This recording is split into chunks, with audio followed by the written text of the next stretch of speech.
if you're here, if you're online, you can sit, you can stand, you can lay, or whatever you want to do. We're just glad you're here with us today. My name's Jennifer. I'm one of the pastors here. I'd like to say welcome. Thank you so much for being with us. We're actually continuing a conversation, a series called Asking for a Friend. Now, this is one of those phrases that people use sometimes when they genuinely have a question for a friend, on behalf of a friend. But sometimes it's those questions that you might be too embarrassed to ask for yourself, or maybe just don't know if you can ask these out loud. So that's what we're doing. We're taking a look at some of these questions. And today, we're going to bring up a question that you've probably never thought of, because nobody in the history of time has ever thought of this question. It's a brand new question. We just thought of it, okay? Are you ready? Can science and faith coexist? Now, of course, I'm joking. It's kind of tongue-in-cheek there, because this has been a debate for centuries. Can you believe in science and be committed to scientific procedure and also be a faithful Christian? Now, a lot of y'all know that whether I'm preaching or Pastor Mike is preaching, we have something that we do here. We'll get our sermons ready by Thursday, and we have a group of people who will preview it and kind of give us feedback. So I knew for a while that I was going to be talking about this topic, and had my sermon all ready on Thursday. And I'm like, okay, instead of just science and faith, we're going to tackle evolution versus creationism, and we're going to settle this age-old debate in 20 minutes or less.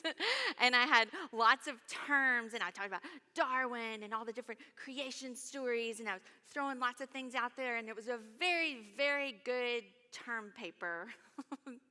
And when I finished, people kind of looked at me like, what just happened? One person started laughing, which makes you feel good. And another person said, that was a lot. And I learned a lot from that experience.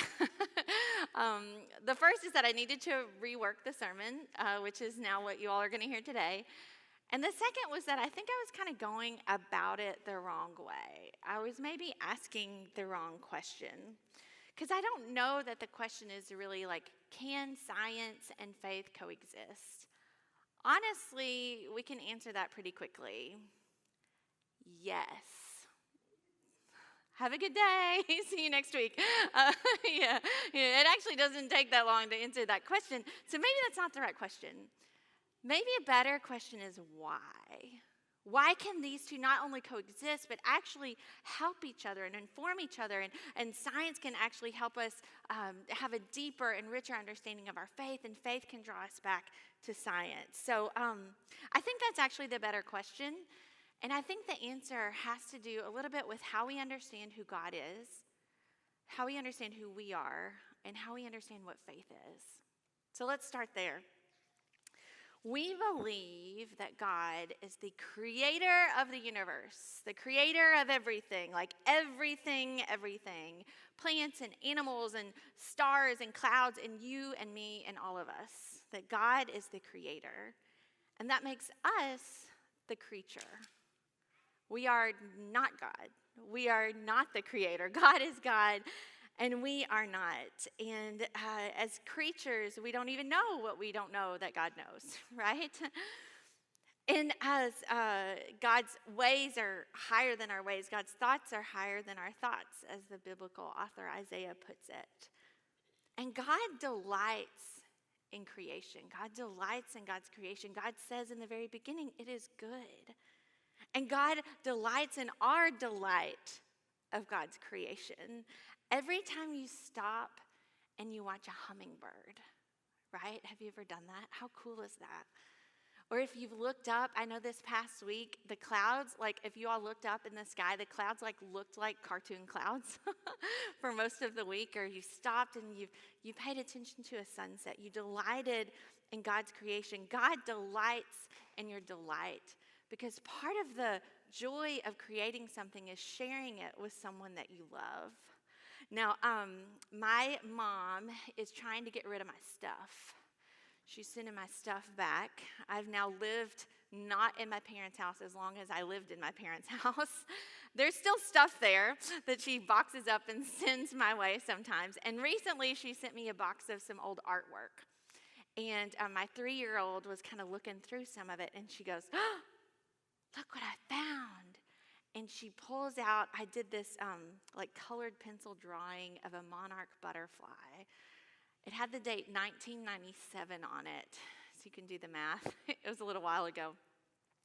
She loved it and wanted to put it in her bedroom, which is like the highest honor that a 3-year-old can give you. And it just made me so happy. It touched me so much that something, when I did that in 1997, I could never have known. I didn't even have a dream of her. I could never have known that something that I would have made would have brought her so much joy. And it made me so happy. And there's one of the writers of the New Testament, Paul, says it makes my joy complete. My joy was complete. I delighted in her delight of something that I made. And I feel like that's what God feels too.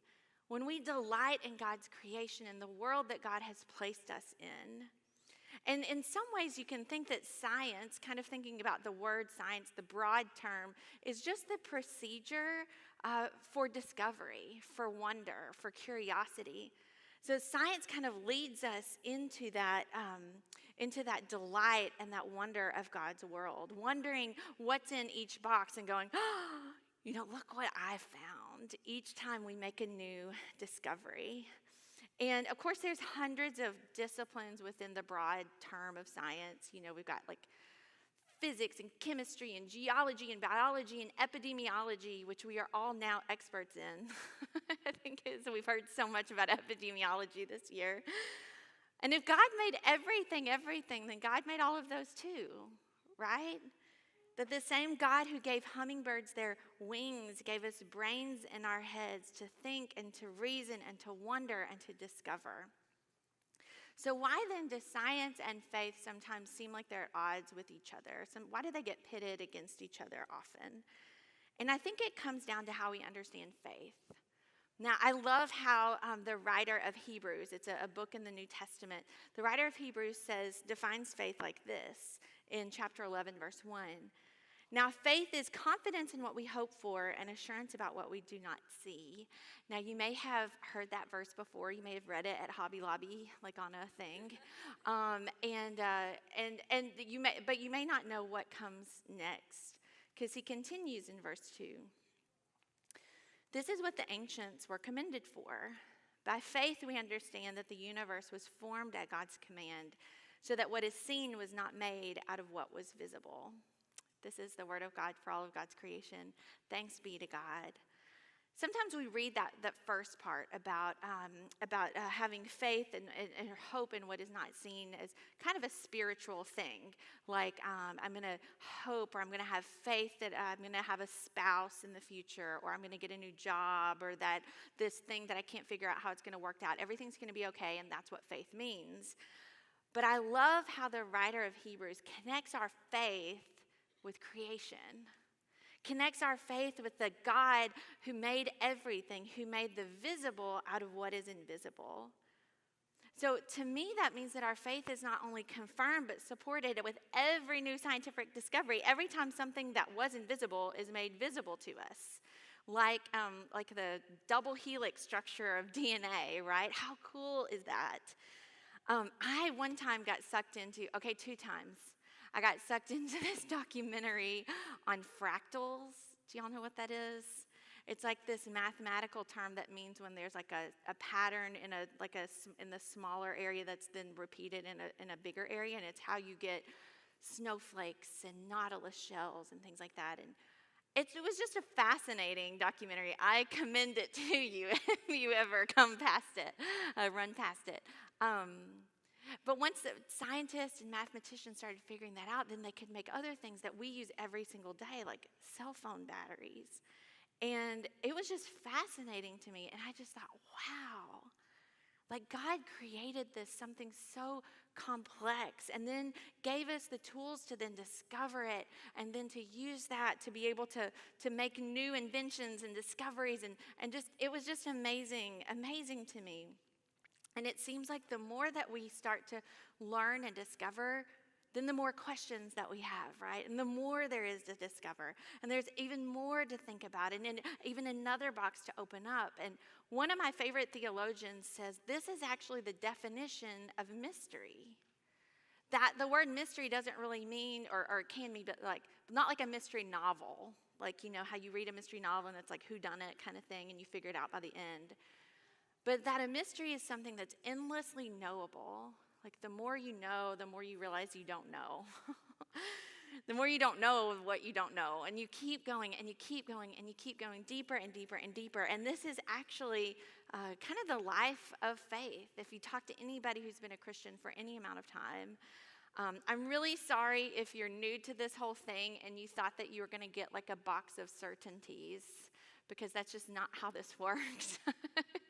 The life of faith, life with God, is going into that mystery again and again. The more you want to know and the more you realize you don't know and you go deeper and this and that. And I have a friend. I almost said I have a friend. I wish I had a friend.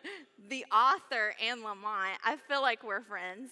But she's an author who likes to say that the opposite of faith is not doubt. That sometimes we think like if you have questions about things or you doubt things that you obviously don't have any faith. She said, no, the opposite of faith is certainty. It's when you think you got it all figured out, there's nothing else to know. When you think you know everything that is, there's no need to have faith in God, and you've actually lost your faith in God. You have faith in yourself, right? You have faith in your own certainty. I've been thinking about that a lot, especially as I thought about science and faith, and even more specifically that whole debate about evolution versus creationism. And what I think why it was such a kind of funky way of talking about it, like I said, I was going about it the wrong way. But as I zoomed out from that argument, what I think both sides are kind of holding on to is their own certainty, their own way of knowing how the world works. So I'm not going to recap the whole thing, but just kind of quickly, if you're familiar with this, the idea of evolution, which is kind of this scientific idea that everything started from a single source, and because of natural selection and random mutation, now we have all these different life forms. Creationism is kind of the people who kind of hold to like a hard line. The creation was exactly the way it's told in the Bible. And these two stories kind of get pitted against each other. And as I zoomed out a little bit, what I could see, like I said, was they're both holding on to something, a certain way of knowing about the world. For scientists, for evolution people over here, they want to be certain that things can be discovered through the scientific process of observation and experimentation and hypothesis and developing theories. For the other folks, the other side of it, they want to be certain about something else. They want to be certain about a certain way of reading the Bible that kind of says, like, if you pull one piece out, like a game of Jenga, then the whole thing kind of comes crashing down, right?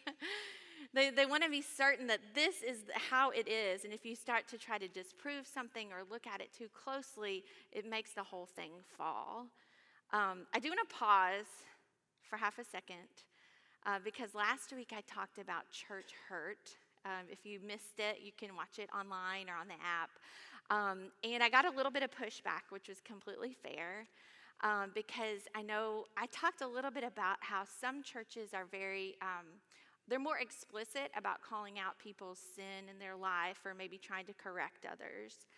And I didn't want to characterize them as like mean, bad people, because for a lot of very faithful Christians, they feel like the most faithful thing they can do is to help you turn toward God and to help you to follow God more closely. And so sometimes that correction is out of love.